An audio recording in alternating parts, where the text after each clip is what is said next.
On today's episode, we revisit a past guest of the podcast. It's been 4 years since she's been on, and we talk about her transition from grazing and farming with her dad to going out on her own.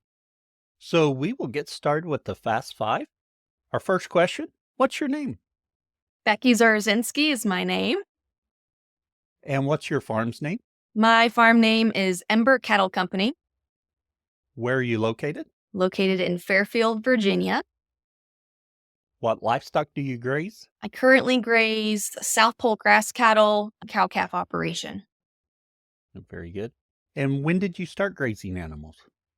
More intensively about 17 years ago, but grew up on a small cow-calf operation as a child. So lifelong, but more intensely later half of my life.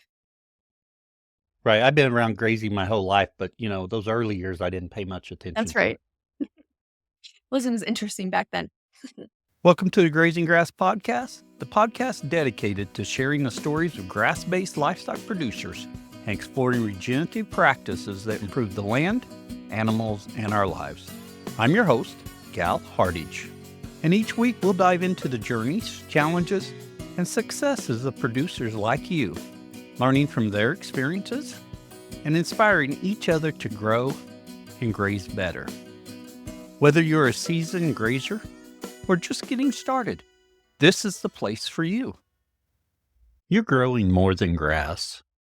You're growing a healthier ecosystem to help your cattle thrive in their environment.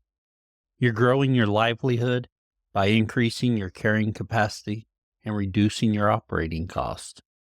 You're growing stronger communities and a legacy to last generations. The grazing management decisions you make today impact everything from the soil beneath your feet to the community all around you. That's why the Noble Research Institute created their Essentials of Regenerative Grazing course to teach ranchers like you easy-to-follow techniques to quickly assess your forage production and infrastructure capacity in order to begin grazing more efficiently. Together, they can help you grow not only a healthier operation, but a legacy that lasts. Learn more on their website at noble.org/grazing. It's noble.org/grazing. For 10 seconds about the farm, we have been feeding hay, keeping the cows up, trying to keep them from chasing all the grass because, as I've talked about on the podcast before, we were unable to stockpile much forage for the winter. So coming into the spring, we don't have a lot of grass out there. It is coming up good, but we need to get the cows into the working pens. So we brought them down, and I have started grazing and moving them. I think I'm a little early on that. If I had more stockpile forages, it wouldn't be as big a problem, but I'm a little bit early. But I have two goals for this grazing season. The first, I think, as I've talked about in the past, last year, I got into a little bit of an issue with Sericea, lespedeza. And I think that's because my cows were doing too selective grazing. We're too selective during grazing period. So I'm going to try and move more towards that non-selective grazing and tighten that paddock size more. The other thing I really want to get done that'll be the tougher of the two is keeping the sheep and cattle together. That's contributed to part of my slow grass start. Boy, getting that S out. That's contributed to my slow grass start. The sheep do not necessarily respect the fences as well as I'd like for them to. So they've grazed on a bigger area, and I didn't have them confined. So right now I've got the cows and sheep together. I'm going to see if I can keep them together and keep them moving that way. Stay tuned on the podcast, and we'll talk about and see how it goes over the year. For 10 seconds about the podcast, I talked to Carson the other day, as I've mentioned a couple times. Carson from Redmond, and he mentioned about Man, Cattle, and Veil by Johann Zietzman. and it's a book I've been wanting to read and I haven't got it read. He mentioned that it's available in audiobook. I did not know that. So that's what I've been listening to lately. Really enjoying that book. In fact, on the Friday issue of Ready, Set, Graze newsletter, I'm going to talk more about the book. So if you're not a subscriber of the Ready, Set, Graze newsletter that I send out occasionally, actually very infrequently, I'm working towards getting that more frequently. You can go to the website to subscribe to that. Anyway, let's talk to Becky and find out where her journey's gone in the last few years. And then we're going for the overgrazing section. I didn't mention this at the beginning, but we're going to talk more about dung beetles. So let's get back to Becky. Becky, you were on the podcast for episode 35, which when I look at my calendar, it was almost 4 years ago. For one, it seems like how can the podcast be going for that long? But secondly, that's a lot of time. I really thought when I looked it up, it's just going to be a couple of years. But 4 years ago, and you were grazing South Polk cattle on, I think it was 3 different farms with your parents. How has things evolved for you? Yeah. Well, it's definitely evolved. It's definitely changed in the last 4 years. And I can't believe it's been 4 years either. I was thinking it was just like 2 years ago, but I Right. guess when you're having fun, time flies. Yes. Yeah, things have changed. They've changed a lot and they haven't changed a lot, you know? So as I mentioned at the beginning of the podcast, my cattle business, Ember Cattle Company, is new. So a few years back, my dad and I decided to split the farm business in half.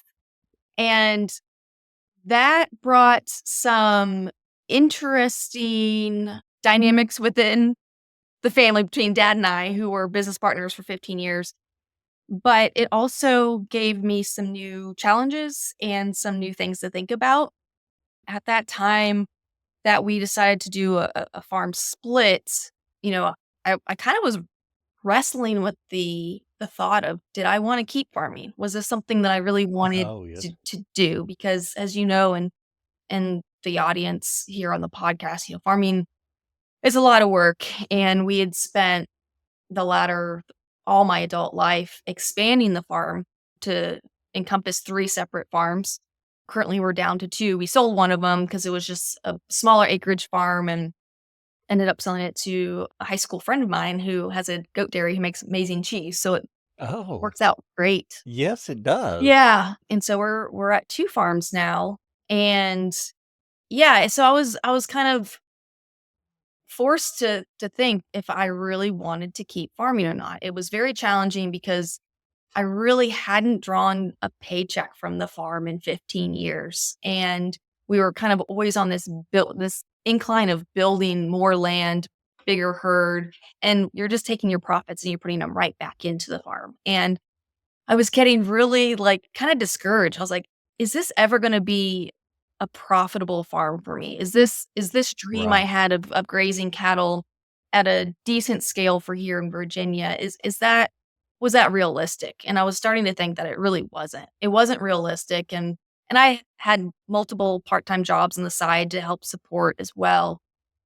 And so ultimately, after about 8 months of contemplating this and kind of thinking myself sick through it, you know, Oh, I imagine so. I was mentally and emotionally wore out by the end of that 8 months, trying to figure out if this was something I really wanted to keep pursuing. And ultimately, obviously, I'm here on the podcast today. So I decided yes.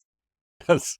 I was like, if I don't farm, what would I do? I said, I'd save up money. I'd go buy some land somewhere. And if I had grassland, I'd probably put some cows on it. So I was like, I'm already there. So there's no point Yes. in starting over again.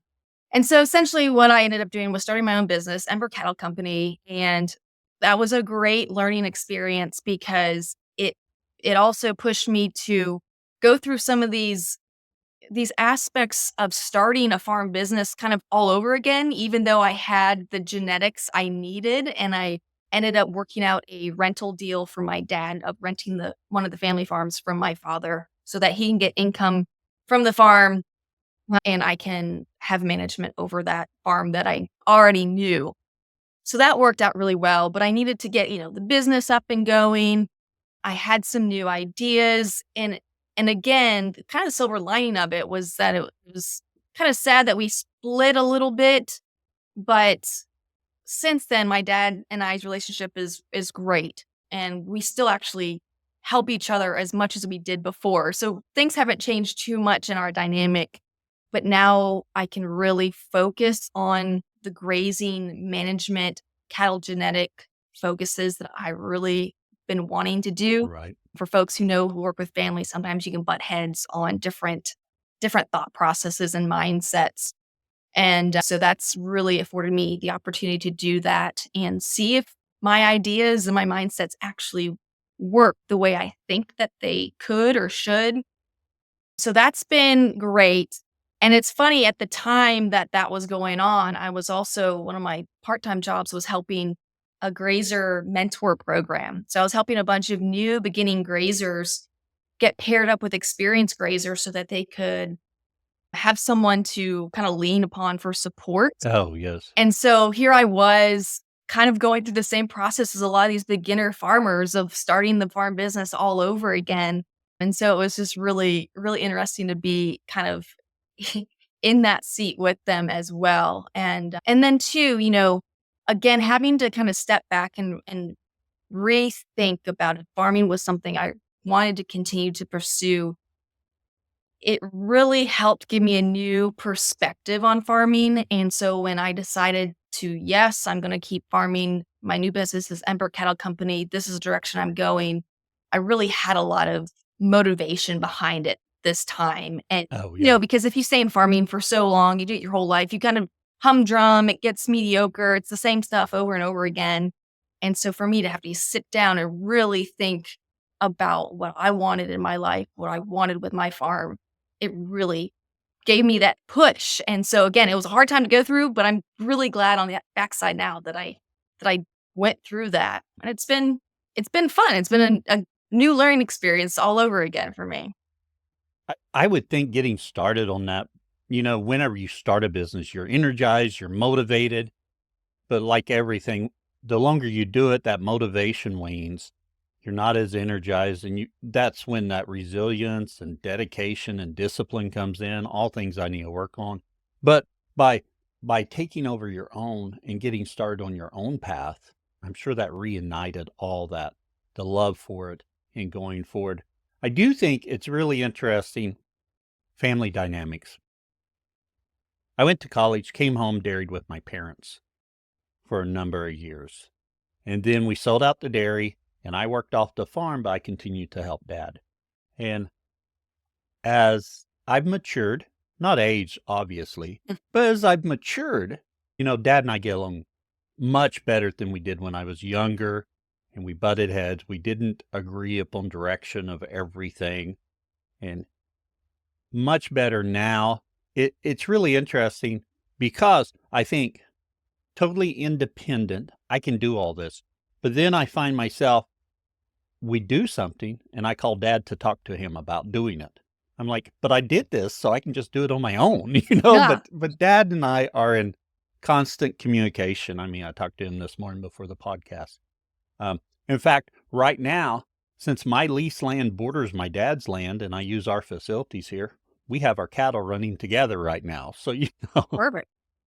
yeah, so actually it works out pretty good because they're running on his land right now. Oh, So, yeah, mine's all getting a rest. So it's really good. even better. Yeah. No, I definitely agree. And yeah, family dynamics can be very difficult, and one thing too, like I lost my mom, it's been almost 7, 8 years ago now. And Oh, yes. when that happened, the dynamic between my father and I in our business and our personal relationship changed a lot. Oh, right. And it's been a struggle, but I've always been daddy's little girl too. So, Oh, yeah. and I do the same thing you do, Cal. Like even today, I've got a new idea. I'm gonna still to say, "Hey, dad, I got this idea. What do you think?" Just in case, he thinks of something that I just didn't before. He's got many more years of experience with life behind him, and why wouldn't I wanna, Oh, bounce yes. ideas? So, yeah, having family and just having someone to bounce ideas off of too is just absolutely amazing, and the more people you can bounce ideas off of, the better, in my opinion. Right, because they're not as close to the problem or issue or the solution. Because if you come up with a solution, a lot of times the ideas I come up with, I'm in love with.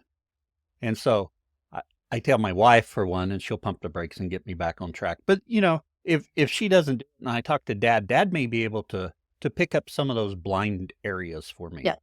where that I miss because I just like this is the greatest idea ever. Why hasn't anybody thought of it? Same thing. Yep, I get you right there. But I don't even know where I was going with that, Becky. We'll just cut it out. I'm still an amateur podcaster, by the way, still learning this process. Yeah. That's part of life, and It is. we need to keep these moments in the podcast so that everyone knows that this is what happens in real fast. Actually, to be honest, I have evolved on that, and I do leave more mistakes in the podcast than my early episodes. Yeah. I wasn't a very good podcaster then, probably still not, but I cut everything out. Now I leave a lot more in. Yeah. Just because I want this to be real, this to be transparent. I want, you know, Absolutely. And too, and I'd like to talk more about Ben. Ben's my fiance, but we always talk about like social media and stuff about how like on the farming posts and stuff, everyone always talks about the good moments because it's great. You want to share your good moments, but we right. never share the bad ones. And we always talk about like we just need like I'm gonna start some YouTube videos or just purely the bad moments of farming. Be like, this happens, it happens to everybody. But yeah, just so that we all know, like, we always look like, oh, if social media looks perfect. And it's like, nope, that's not how it goes, actually. Right. And we don't want to share those, and we really need to. And when I say that, I'm really talking specific to me because I am terrible.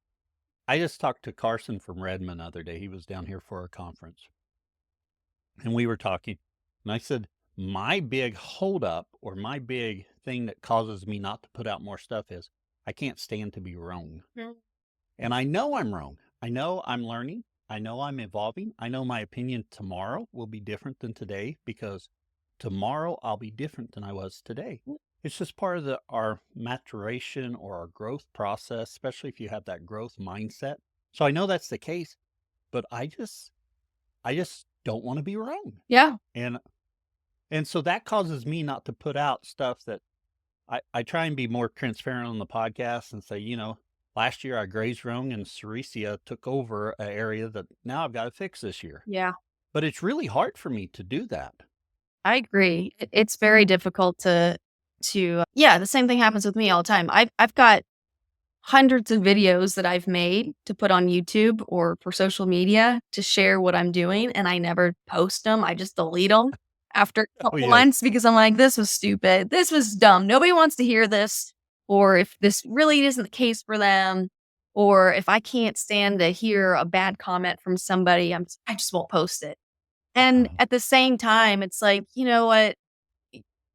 If you wanna share your story, if you wanna share the ins and outs, that's contributing to a lot of people out there who want to know because they are thinking about getting into farming or they're getting into South Pole or grazing or whatnot. And I feel like sharing your story is just gonna help someone else out, whether it's the good stuff or the bad stuff.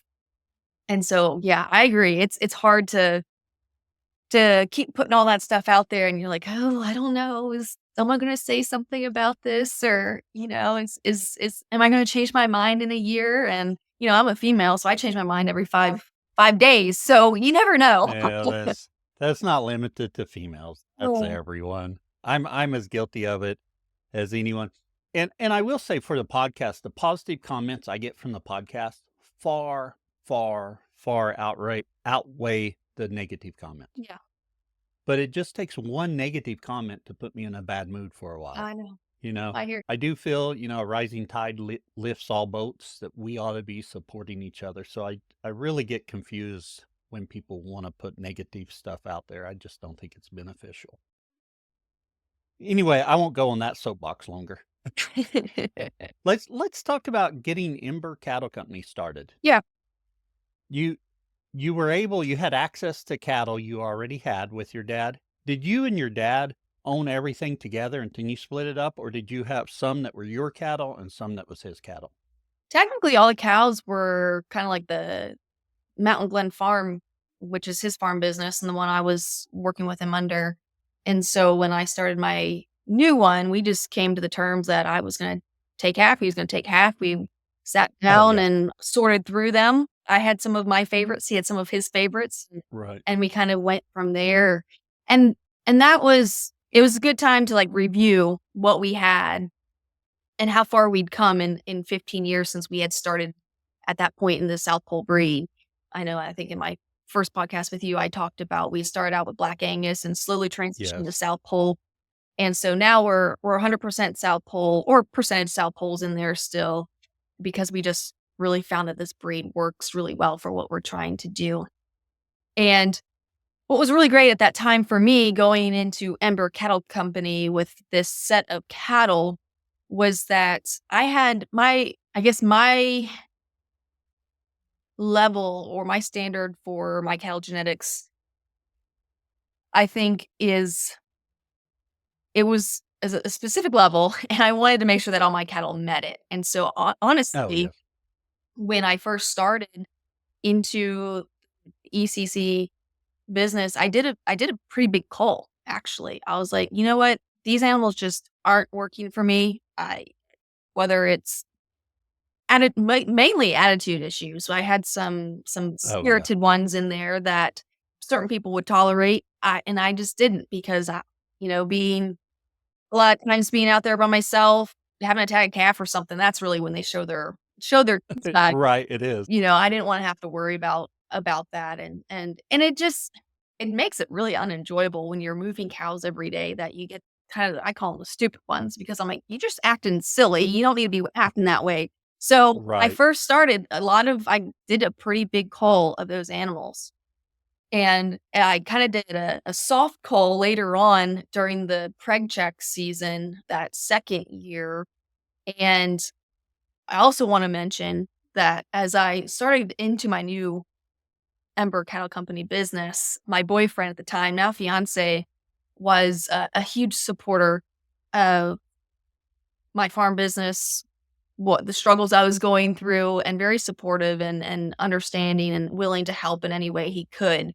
And now, being 2 years into the new business, and we did a big call and a soft call, and our grazing practices have changed the last 2 years. Our herd is very different than it was just 2 years ago, even though I had Oh, those yes. foundation genetics that I've been working with for 15 years.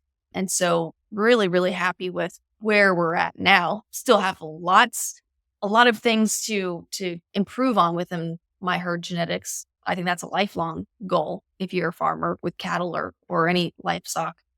And so, yeah, but at this point, we're really happy with where we're at with our South Poles and yeah, just was happy that we got to kind of go through that process because it allowed us to have a lot of changes happen those first couple of years, and Oh, yeah. that was a big change for us.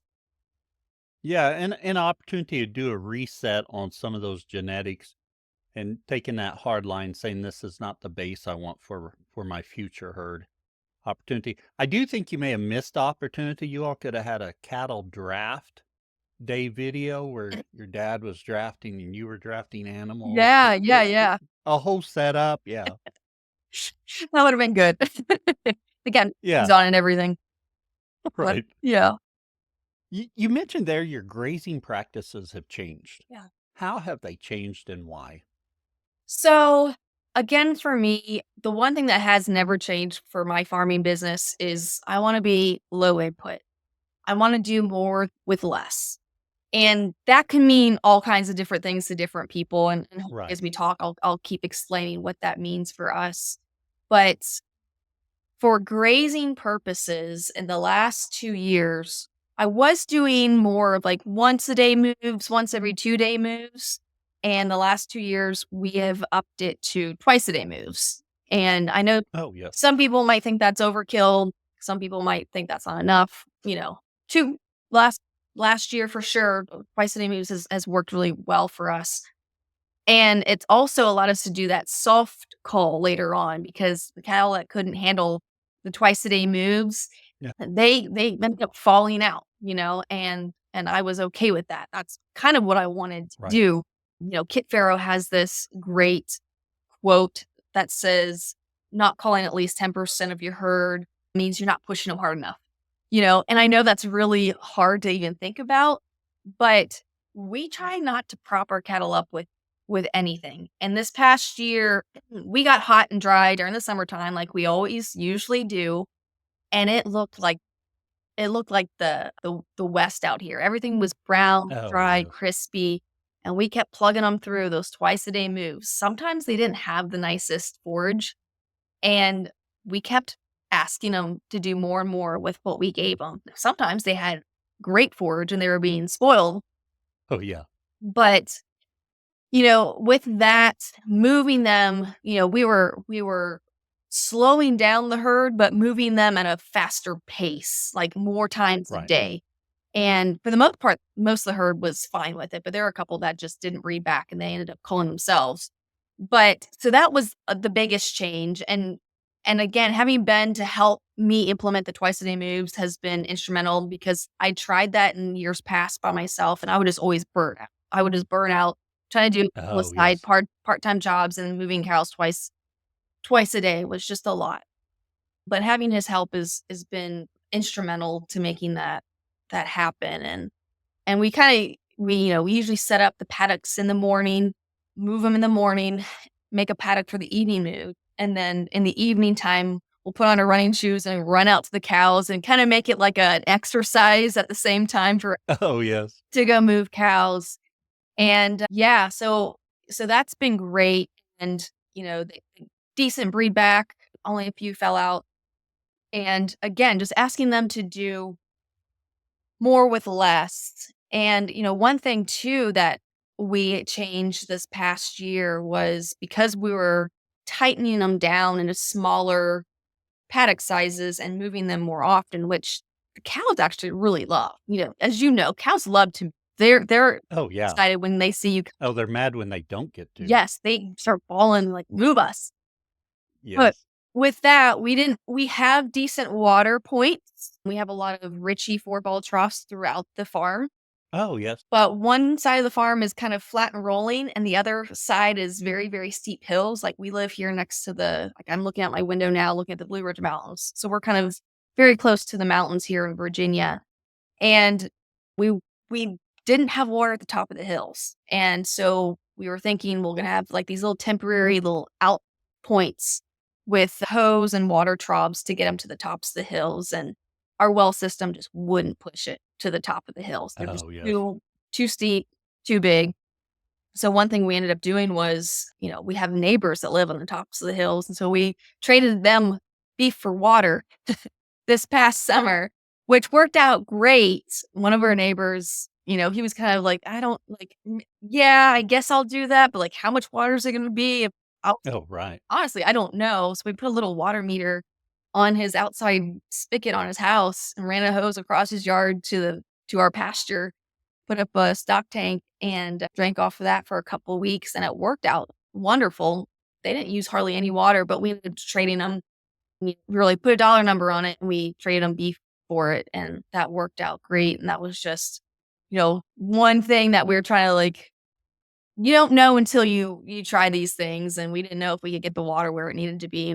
The answer was no, but we kinda worked around it, and so, yeah. Well, I love that solution, out of the box thinking. I don't know, are you gonna credit Ben with that, or was that your idea? It was, I think, great thinking to try a different path there.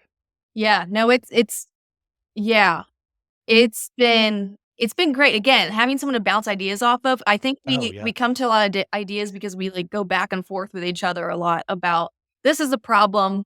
He's very pragmatic. He's retired from the Navy, so he knows how to Oh, get yes. stuff done. I'm a dreamer, so I always come up with all the ideas, and then he's like, "Let's implement this one because this one seems like it would be a good one," and I've just Oh, come yes. up with more ideas. So that partnership works out really well. Oh, yeah. Yeah. Now do you or him work off the farm still yet, or are you both on the farm? No, that's another big thing. We both live and work on the farm full Oh, time. nice. Yeah. So, I was in getting ready for this podcast. I was like, what? I was like, what am I gonna talk to Cal about? Like, and we were kind of discussing the last couple of years. And one thing that had kind of came up in our conversation was kind of our lifestyle and how it's very different than it was a couple years ago when he was, full-time Navy. I didn't know him at that time. And then I was working 3 or 4 part-time jobs plus farming Oh, and yeah. and now decided to do full-time farming.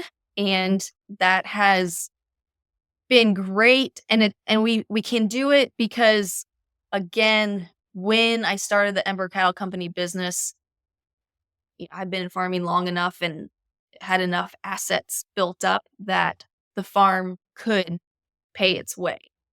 And Oh, yeah. so I can afford to pay off the expenses and make a little bit on top of that. But we also live very, very frugally, and we raise all of our own pasture protein, pork, chicken, beef, and we eat a lot of meat in our household as well. So, yeah, it's been fun because we're here pretty much all the time. Right now we're in calving season, Oh, yeah. and this is the first year that I've been able to witness as many calving sessions as I have, which has been great to actually see it in action and watch these cows do their thing. So it's been great. It's yeah. We're frugal people, so we make it work. But yeah, we're both on the farm. Very good. It's always exciting, or to me, that you're able to do it, but it doesn't happen overnight. So for our listeners who's still going to that day job, it took a long time to get there. It's not something that just happens overnight. No, absolutely not. And again, too, I don't want to not credit my parents that when I dropped out of college at 19 to pursue a life in agriculture and they were beyond disappointed in me to do that, that, after they got over the shock of it, they were both very supportive with me wanting to pursue agriculture and were very, very helpful. And so I have to say that if my parents hadn't been as helpful as they were Mhm. to get me started, I was able to use the family farm as kind of the starting point, and we grew from there to 3 more additional farms. And, we put a lot of our money right back into the farm business, and that's what allowed us to grow. I do wanna say too, like, that was before land prices were what they are today.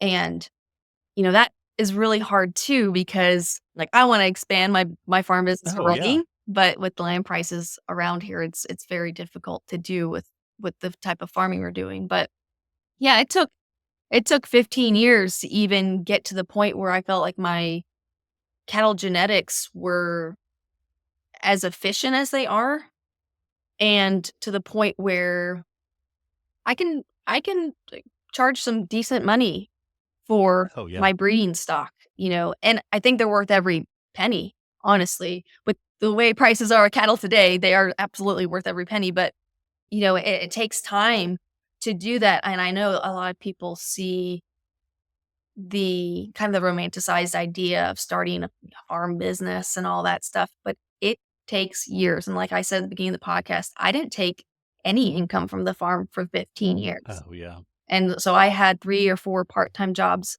on the side all the time. And it wasn't until all this change happened that I kind of decided that no, I want to put all my time and attention into the farm Oh, yeah. and be okay with living very frugally and not living above your means. But you can do it. I think you can. And there's a lot of opportunity. I think in the coming years, there's going to be a lot of opportunity for farmers, especially in kind of the more sustainable, regenerative, however you want to term that, lower input farming models. I Right. think there's going to be some really amazing opportunities for farmers who want to pursue that type of business moving forward. You just have to kind of know where to look and be willing to not say that doesn't work here or don't try to, so many people will give excuses. You can't have excuses. You just got to say what's going to work, and Right. that's part of it. Get started on that. Yeah. You mentioned there that, it took a number of years to get your grass genetics to where they were, and then as you started on your own farm, you did a big cull. You're really focused on quality. Talk a little bit about the genetics and the goals you have for your cows. Yeah. I think my goals are at least I listen to all the grazing gurus out there, like, Greg Judy and Jim Garish and Al Williams and all those guys. And, picked up on over the years a lot from them but also just by trial and error, obviously you pick up on things over the years. I have some hard cull standards. Like these are if you don't meet these, you are out. And then I have some like softer ones that those might be like if you have too many of those tick boxes, then you go. But if you have just one, I might keep you around until I need to do another call again, and then you're gonna be at the top of the list to go. Oh, yeah. Just so that it's more economical that way. So, for like a lot of I think I even wrote it down. Some of my hard coal standards, obviously raise a good calf every year. You have Every to year. start calving at 2 years old. You have to breed back every year, and you have to have a pleasant attitude. And so those are Yes. I feel like those are pretty standard for a lot of cow-calf operations. Right. But to actually follow those is actually harder than you think because you have a favorite cow or a favorite heifer Mhm. and something might happen to that calf and you're like, "Well, was it me? Was it her? Was it just the luck of the draw? Maybe I'll give her another chance." And that's where you as a farmer need to decide where you're gonna stand on that line. Some of my softer culling standards is like how quickly do you slick up during the summertime? What's your udder condition like? Fly load. I've been calling actually pretty hard for fly load the last 7, 8 years, and that's made a huge difference for me as well. Weaning weights, percentages based off of the moms. That's a softer one. Obviously, it's great when a cow can wean 60% of her body weight of a calf every year and she looks great and the calf looks great. That shows me that she's doing more with less. And that kind of is Right. one of the points I focus on, but I don't wanna go to extremes either, so I'm not gonna sit there and just try to have a whole herd of that. I like I like my middle of the ground mediocre cows that aren't too extreme on any one side because, again, you start chasing those extremes and you can start having problems. Right. So, again, having a good calf every year, starting at 2, being able obviously to handle my grazing structure and environment. And some of my herd now, we're 5, 6 generations in. So they've epigenetically are just doing really good on my farm because they've been here and their families have been here for so long that Oh, yeah. they've, they're just they're just doing their thing out there. They're just cranking right along. One thing, Becky, I hear some discussion on, and I just had this discussion just a few weeks ago on the episode, was that Kevin at 24 months. Growing up, my dad's a big believer in the Laster philosophy, which there's similar philosophies out there that follow basically the same principles, but that was my first exposure to Kev at 24 months. Do you find you have any trouble getting those heifers to breed on time and Kev at 24 months? And are you doing anything to help them get there, or is it all grass? Yeah. Yeah.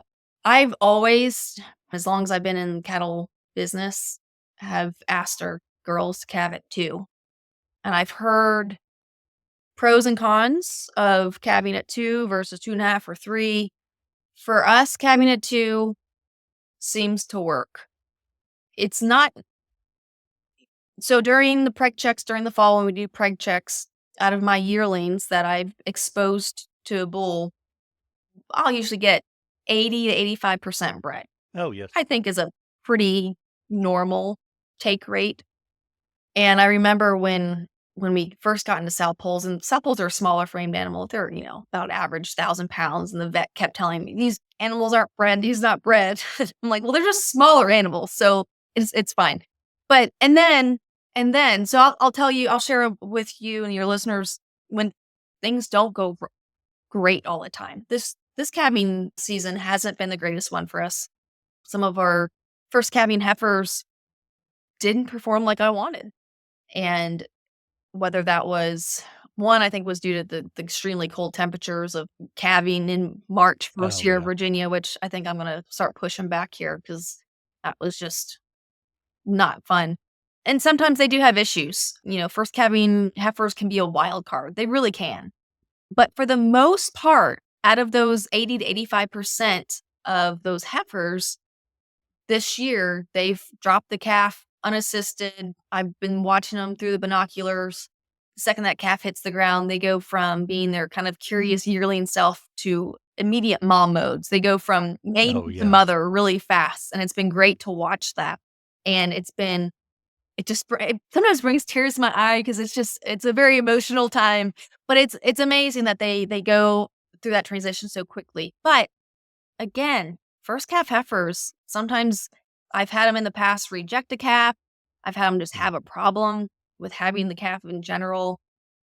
And then, for me this year, I was getting a little disappointed because it happened a couple of times with some heifers. And I was like, oh, what did I do wrong last year? Like, what did Right. I do wrong this winter? Or, what could I have done better?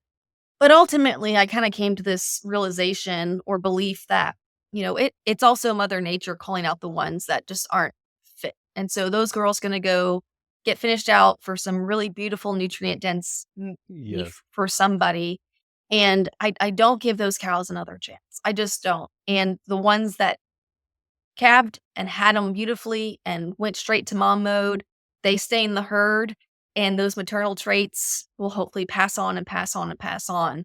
And so, again, I'm willing to start them calving at 2, and whether you have those problems from a 3-year-old, I'm sure you do as well. But for us, it still just makes economic sense to start calving at 2 and to get them going. It's usually, year 3 and 4 when they calve the first year. Now they gotta get bred back, raise a calf, and finish growing. That can sometimes be a year that they call themselves out as well. But It is. Yeah. again, I'm trying really hard to just create some genetics that are just thrifty, and I don't supplement them with anything. They do all this on stockpiled forage if I have any left by the end of March or beginning of March, and purchased hay. We make a little bit of alfalfa orchard grass hay during the year, and we might give them a bale of that every once in a while if we have it. But even this next year, we're talking about not even doing that anymore and taking that last kind of little crutch out from under them and asking them a lot. But again, if you're not calling some of your animals out or they're not calling themselves out, are you pushing your animals hard enough? Are you creating better genetics, or are you just kind of maintaining, and are you working for your cattle versus them working for you? And we're trying really hard to just do more with less. It takes that pressure to get the diamonds. And I think it's important to hold your standards up there, especially when you're in a position to sell seed stock. It's so important you do it. And I know, as we all, like you mentioned earlier in the podcast, you all were in growth mode for a long time when you were farming with your dad. And I know anytime you're in the growth mode or you're trying to expand, it's really difficult to apply that pressure because you're like, I need every animal that'll produce.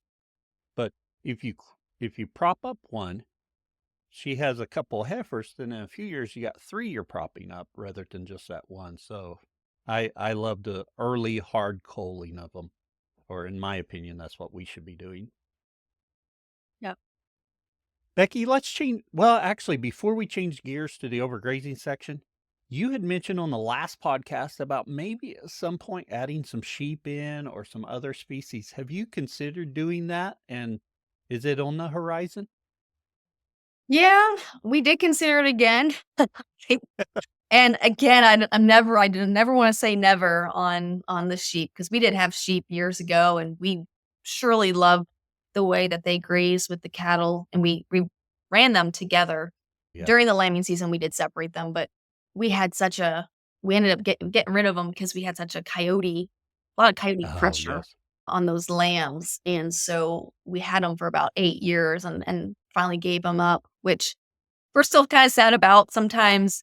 And I also consider it again because I did love the way they work together, but just really focusing on keeping the keeping the girls going and really focusing on what I have right now, wanting to do that really, really well before when I start getting a little bored with that, then I might convince Ben that sheep are a good one. I don't know if he's too convinced with the sheep, but I might work on him there a little bit. We'll see. We'll see how it goes. Just try and do what we're doing really well first.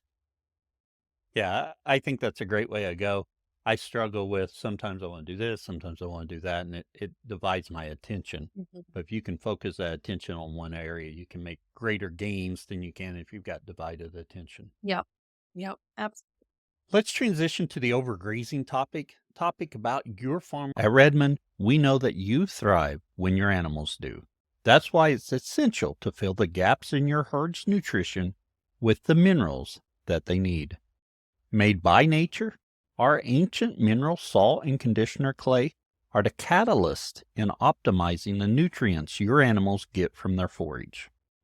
Unaltered and unrefined, our minerals have the natural balance and proportion that your animals prefer. This gives your herd the ability to naturally regulate their mineral consumption as they graze. Our minerals won't just help you improve the health of your animals, but will also help you naturally build soil fertility so you can grow more nutrient-dense pasture year after year. Nourish your animals, your soil, and your life with Redmond. Learn more at redmondagriculture.com.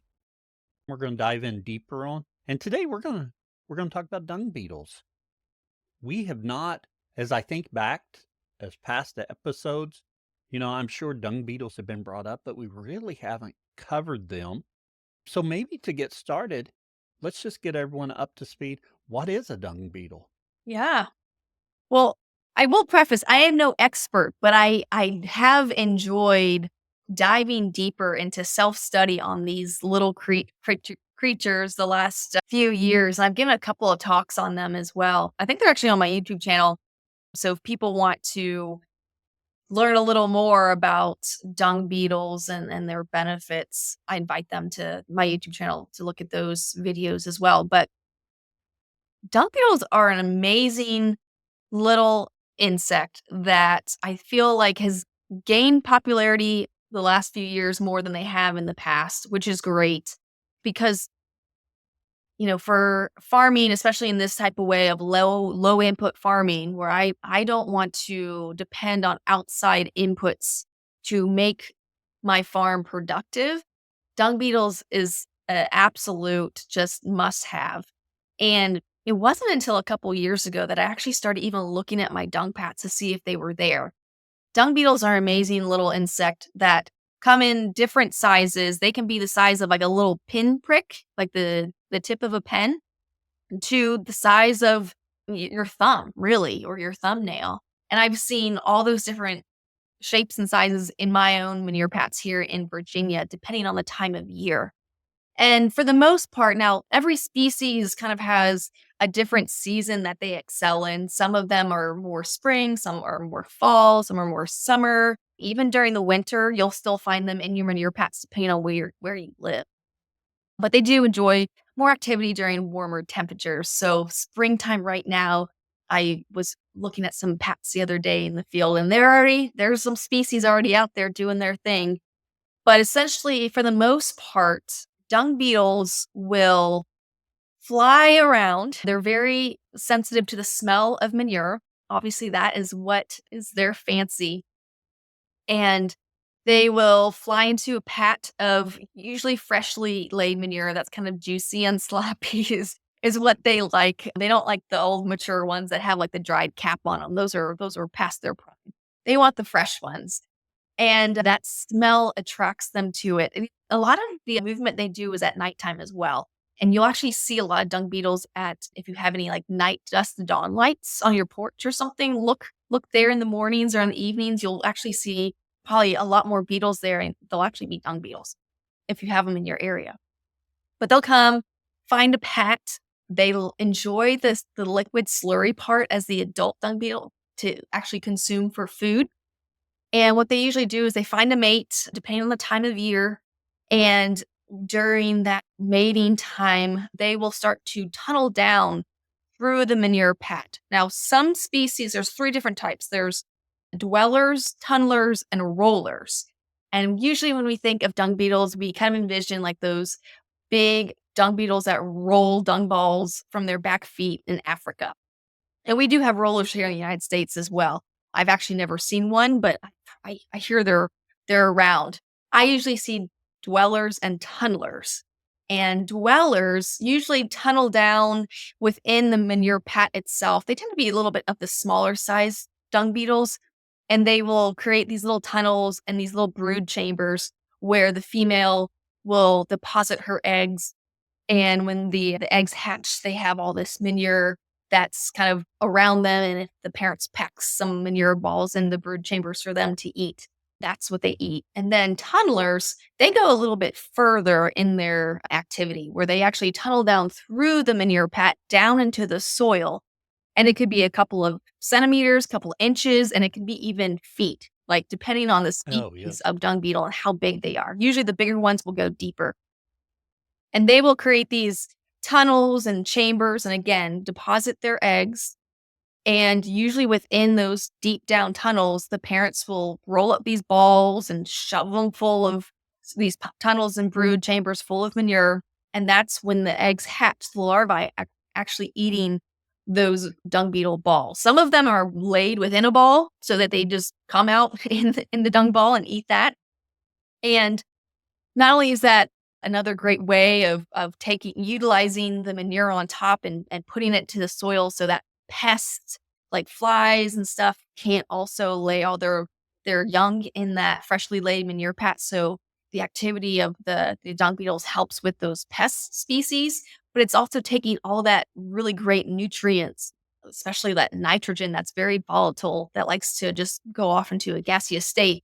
They're putting it down into the ground where usually sometimes 30 to 40% of the dung that they pack into the ground, it never gets consumed by the dung beetle larvae. So it's just fertilizer in the ground waiting to be utilized by other microbes that are going to break it down and release it for your plants to use.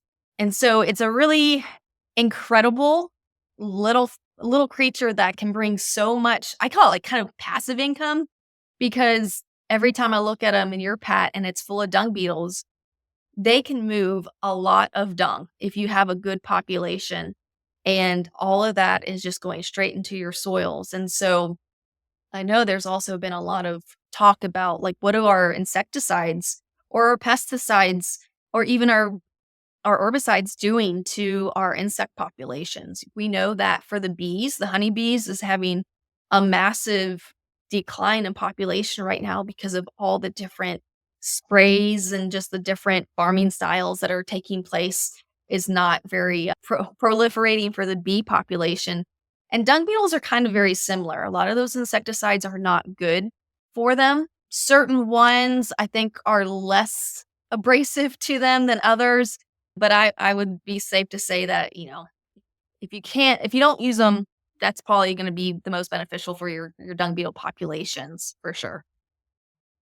When you are looking at a manure pile, how do you know there's dung beetles? Yeah.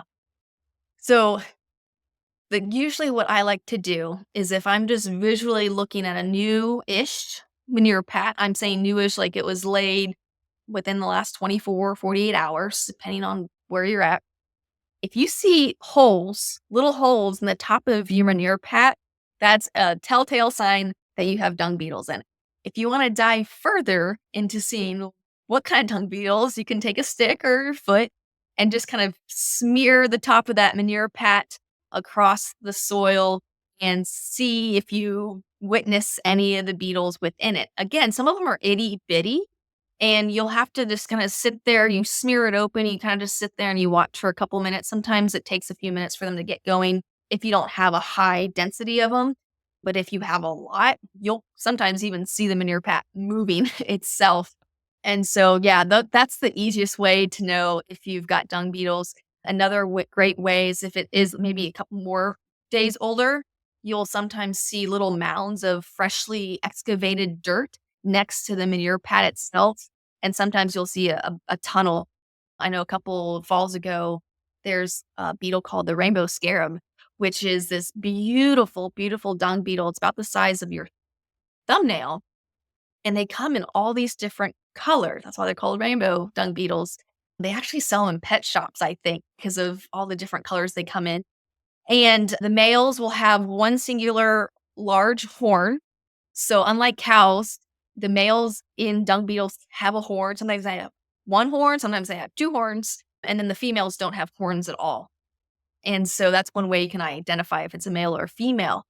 And so I found one of these guys, and it was just sitting in this really great large big tunnel that has probably a couple inches of dirt excavated next to it, and I was so excited to see it because it's such a beautiful dung beetle, and it's great too because those tunnels, not only do they get packed full of eggs and manure, but it also helps aerate the soil and collect rainwater and all this other stuff and create spaces for other little soil life to kind of meander around through. So they just it's a really they're such fascinating little creatures. And if you get the chance and you never have, go out and just watch your cow pies this summer. During the summertime when it's warmer temperatures is like the best time to be able to go and witness what they're doing. You can learn so much from them. With your dung beetles, are they laying the eggs in that manure, and then that's their cycle they're ending, or are they moving to another pile before their life cycle is over? Yeah, so every species is a little different in like the length of their life cycle. Some of them are a couple of weeks, some of them take a couple months, some of them take a whole year to go through a whole life cycle, just depending on when they're laying the eggs and how long it takes the incubation and for the growth of all that. But usually the life cycle happens within the one manure pad itself. And so, Oh, yes. like dragging your pastures. I know a lot of people, we used to drag our pastures too because we would see all these manure pads out there and be like, oh, that's fertilizer that's not being utilized and we need to spread it out over the field. And the fact of the matter is that each manure pat is its own little ecosystem. I know right now, this time of year in March, when we're recording this, you can kick over a manure pat that was laid in, let's say, December or something, and it's full of baby earthworms. Earthworms love to lay their eggs within older manure pats.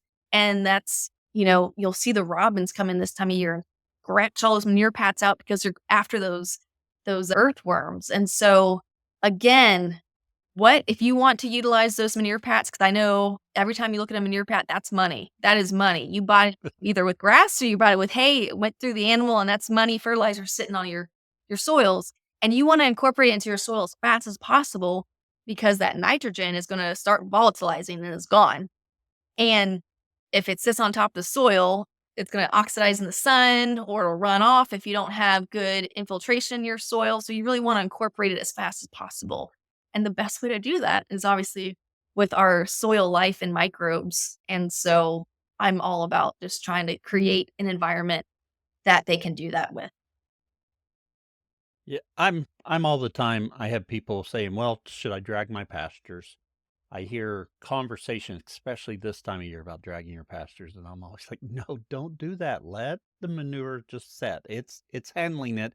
You're disrupting the whole system when you go drag your pastures. I know it looks good, or does it? I mean, to me, it doesn't look good because of course, I drive down the road and I see a monoculture because they've sprayed it, and I'm like, that's so awful. My grandparents live up the road from me a couple miles, and they've dairied for years now. They run beef cattle.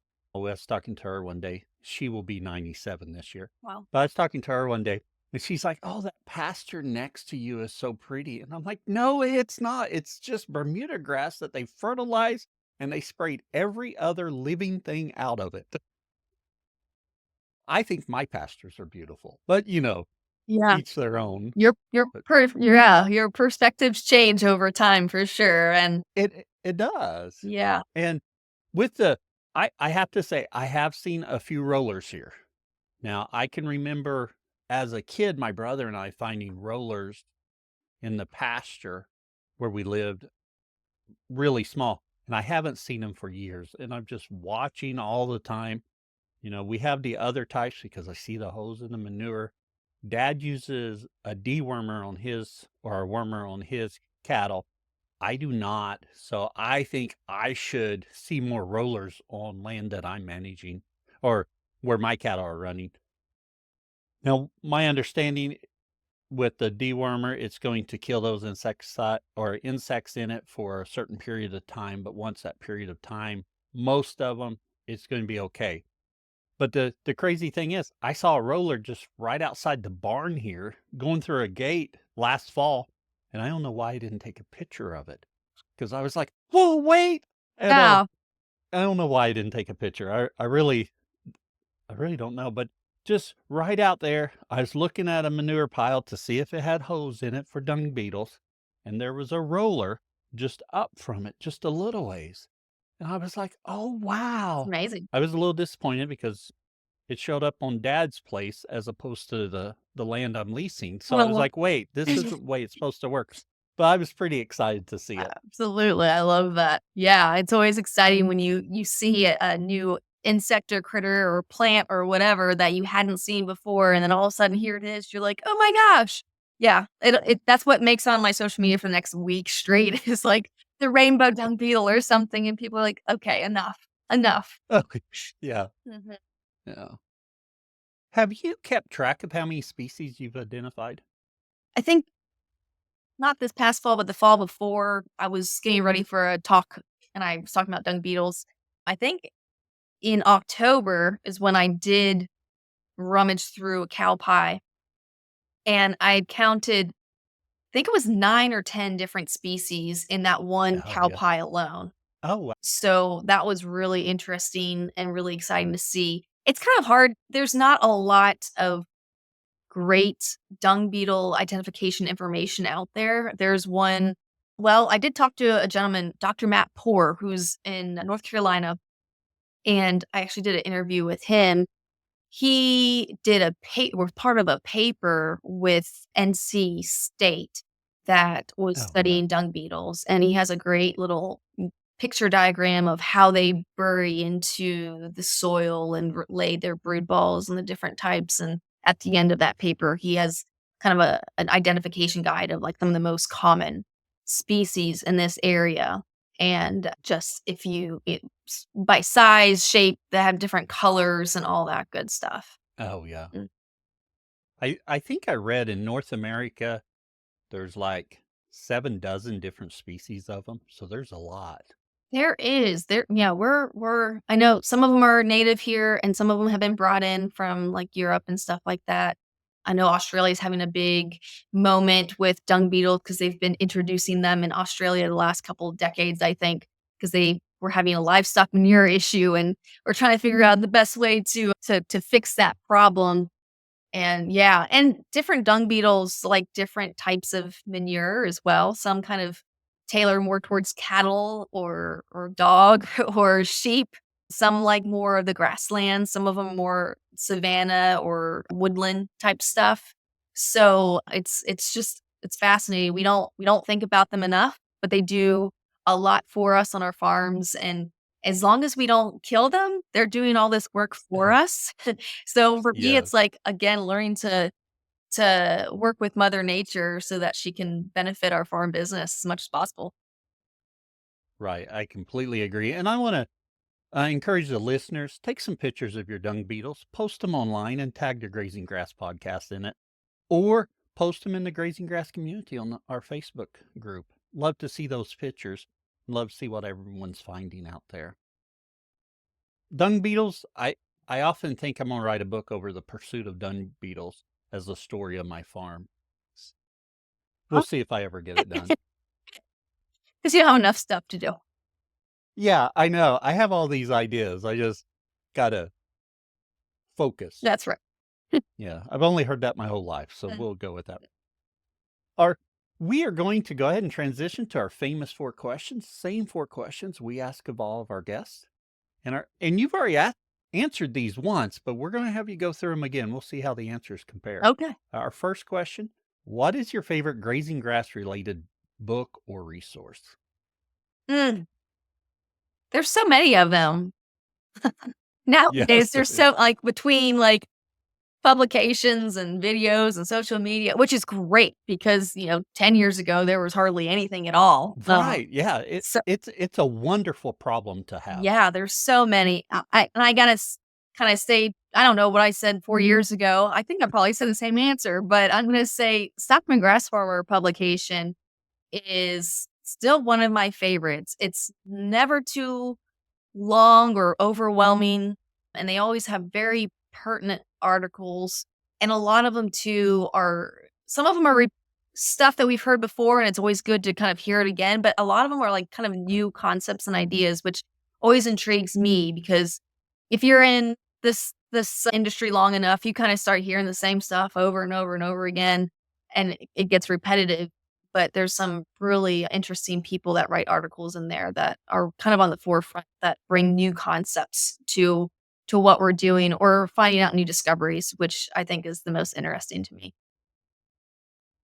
Excellent resource. I've subscribed to it for decades, but never long continuous periods because right now I just got an email, I think yesterday or day before, that my digital subscription just lapsed. And I know I got an email a letter other day that I need to resubscribe, and I haven't done that yet. So I'm missing an episode or an episode issue right now. I need to go remedy. Our second question: what's your favorite tool for the farm? So again, thinking back to my one 4 years ago, I might say the same thing, but it's a little different this year because I'm gonna say my ATV. We have a 1994 Honda 4 Trax that's almost as old as I am, and that thing is still getting it. We put some new tires on that thing and some new grips on the handlebars and got her looking good. But one thing that has changed, and it's so funny, here I am a grazier who moves cows for a living, and I've looked at everyone's ATV or side by side setups on their own farms for years and years and years and be like, I need to put a reel holder on my ATV. It Oh, would make yes. my life so much easier. And of course, I dreamt of all these ideas. I never actually implemented them. Luckily for me, Ben was like, I'm going to build you one. So Oh, last perfect. year, we finally decked out the ATV we were using with a reel holder on the front. It's also got a box that holds a bunch of posts. So we can just have easy access to our stepping post. Our reel is at our left hand. So we can just plop it in place.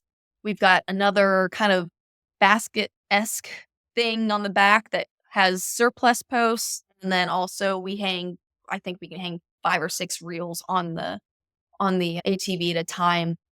And again, since we were doing twice a day moves, having that set up has been absolutely instrumental with the amount of time it takes us. One pass, you got to fence up.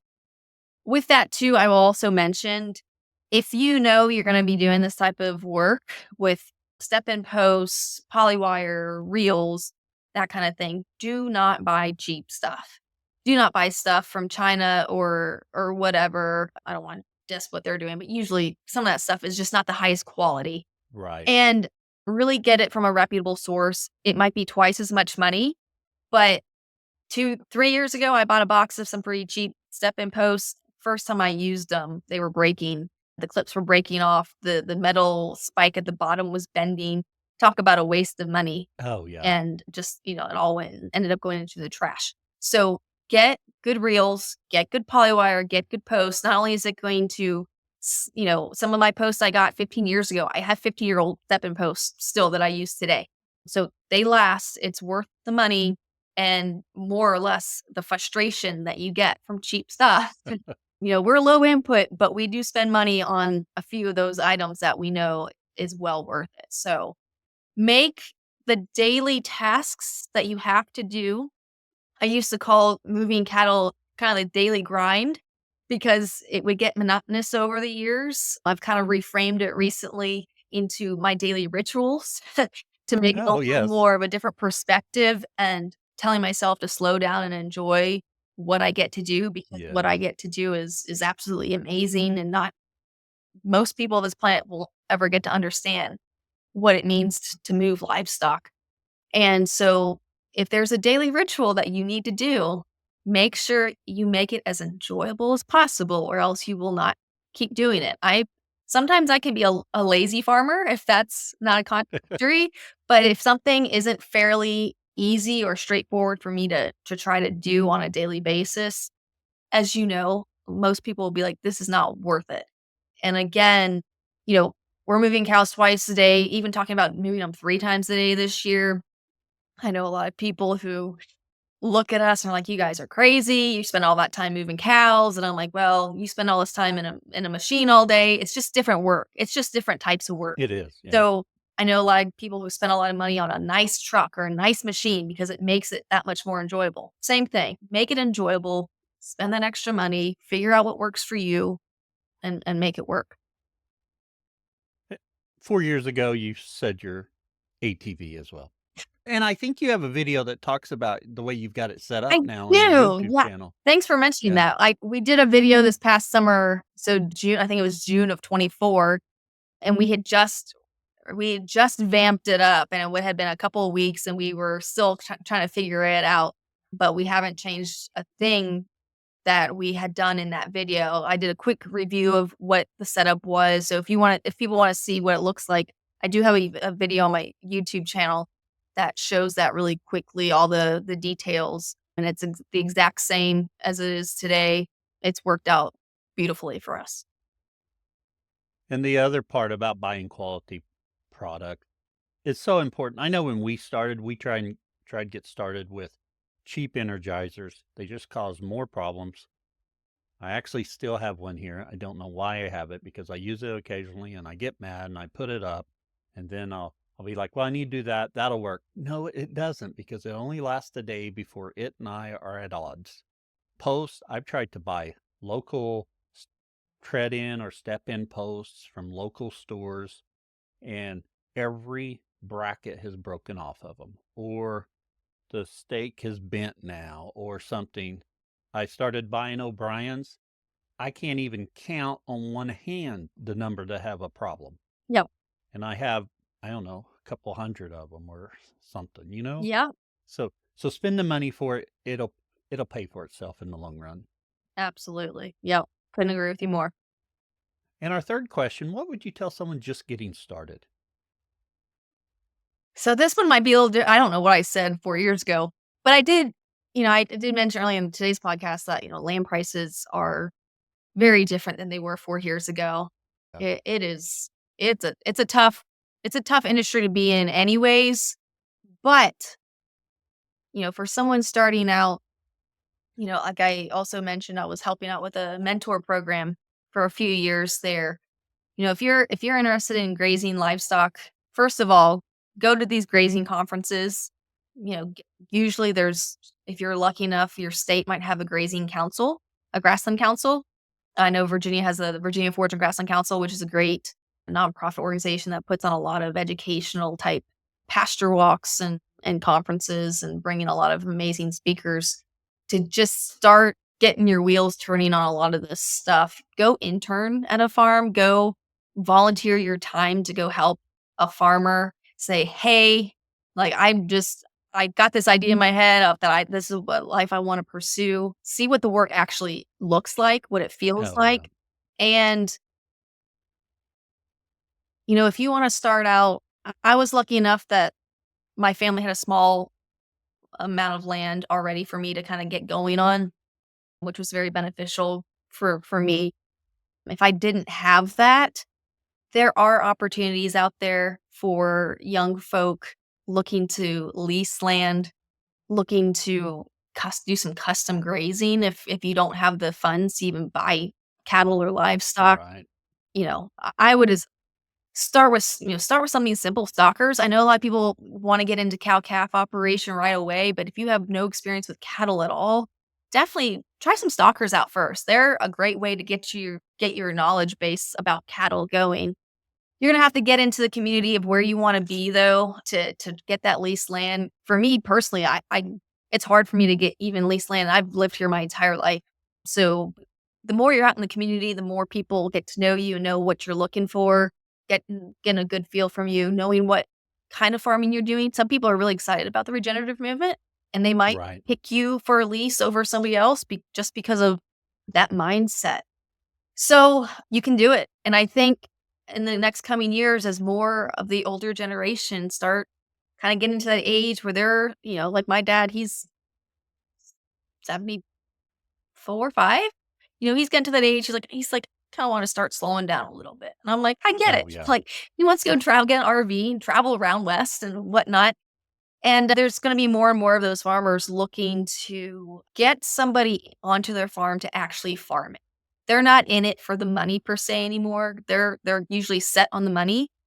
So maybe they want a little bit of rent money for their land, but they're really looking for somebody who wants to care for the land because that's their legacy as well. They've put in Right. time and effort, and they're looking for someone who actually cares about it. They don't want to see it get sold and subdivided or plowed under and corn planted on it all the time. Like, there's a lot of older folks out there who want to see this young generation succeed. And I think that a lot more people are understanding, like, if we don't get more young folks in here, we're gonna have some issues.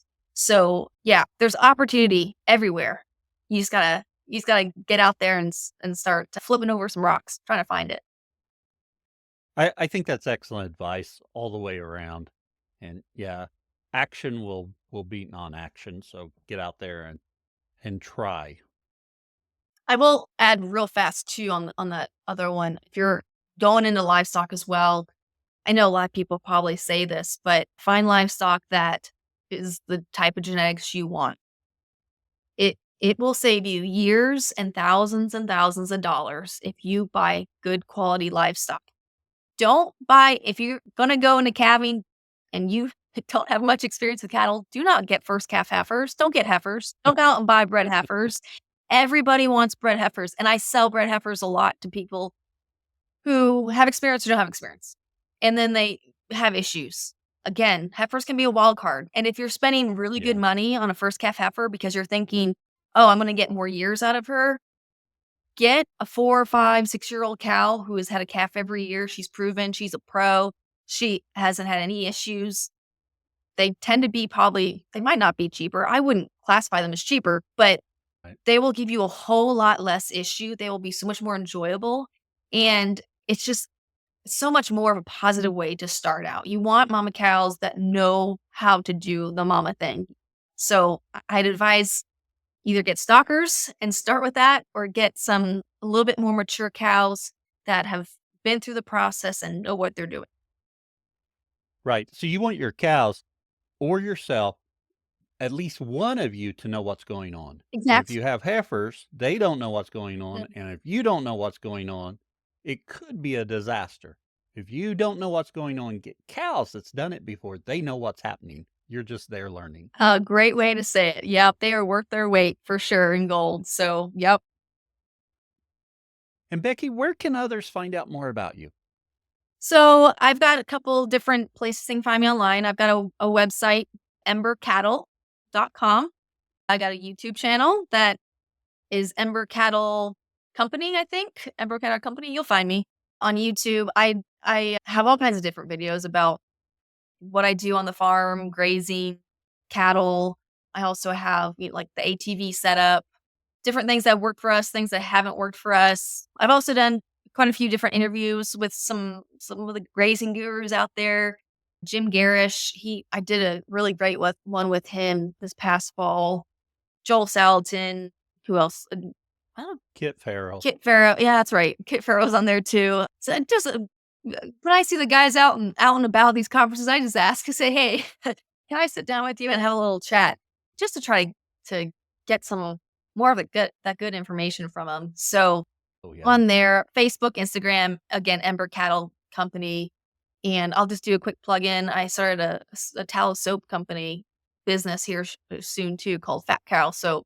So I'm all over the place online. All Folks right. can Very find good. me and reach out and see about dung beetles as well. Yep, all the stuff. Wonderful.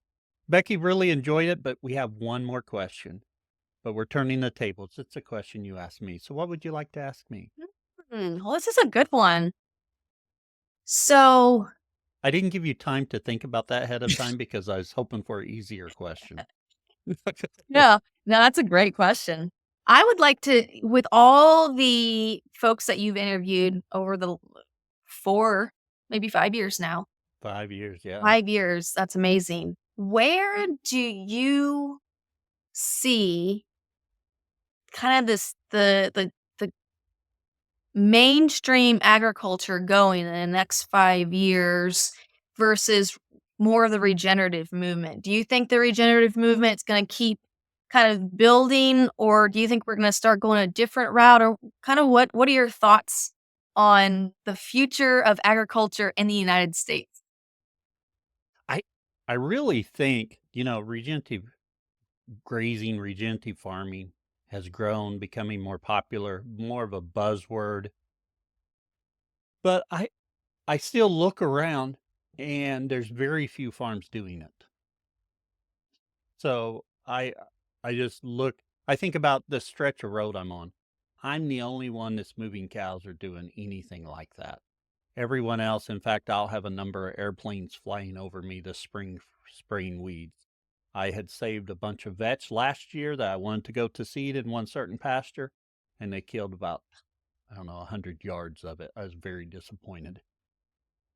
But I do feel it's growing and it's getting out there more. The problem is, and I struggle with this with the podcast, are the people that's very conventional, are they hearing about it and seeing stuff? And I think they should be, but I'm not in that world.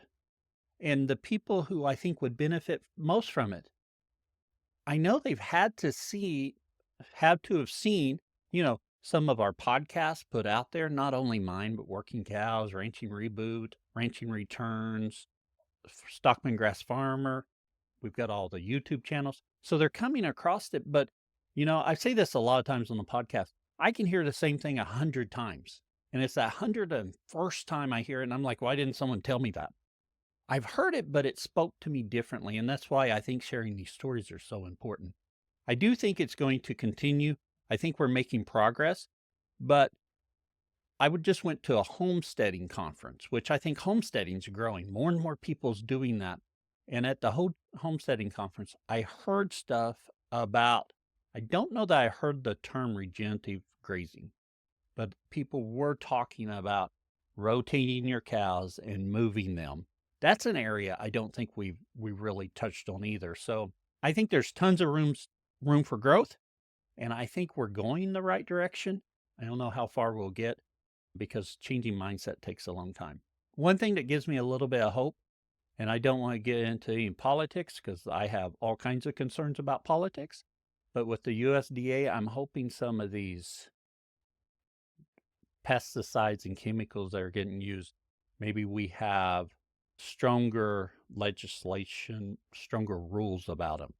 At the same time, I realize for my context, I'm not using them.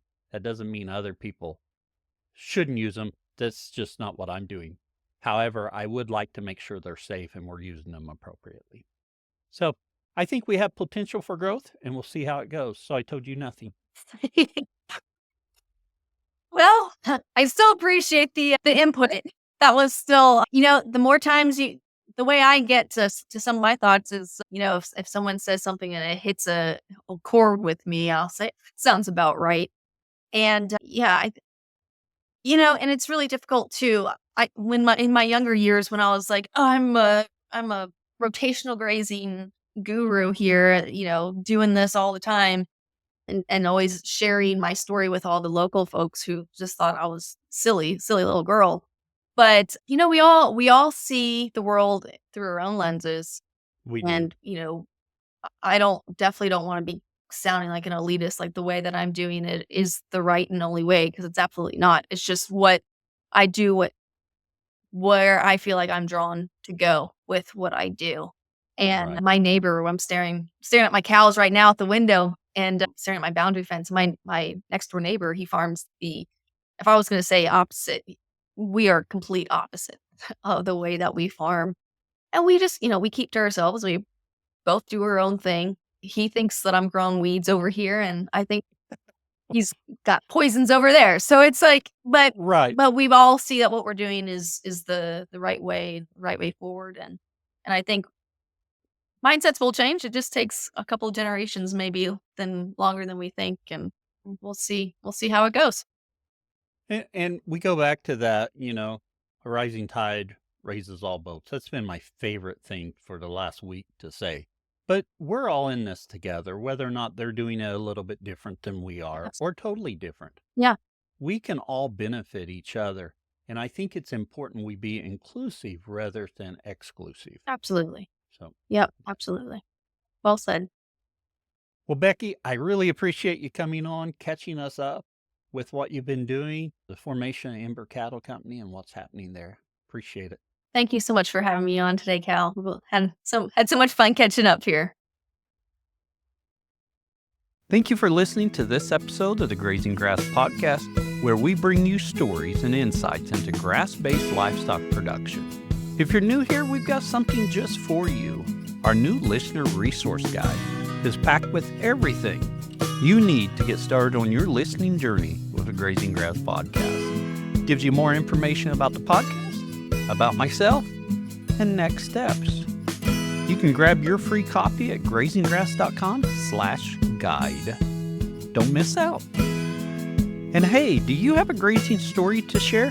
We're always looking for passionate producers to feature on the show. Whether you're just starting out or have years of experience, your story matters. Head over to grazinggrass.com/guest to learn more and apply to be a guest. We'd love to share your journey with our growing community of grazers. Until next time, keep on grazing grass.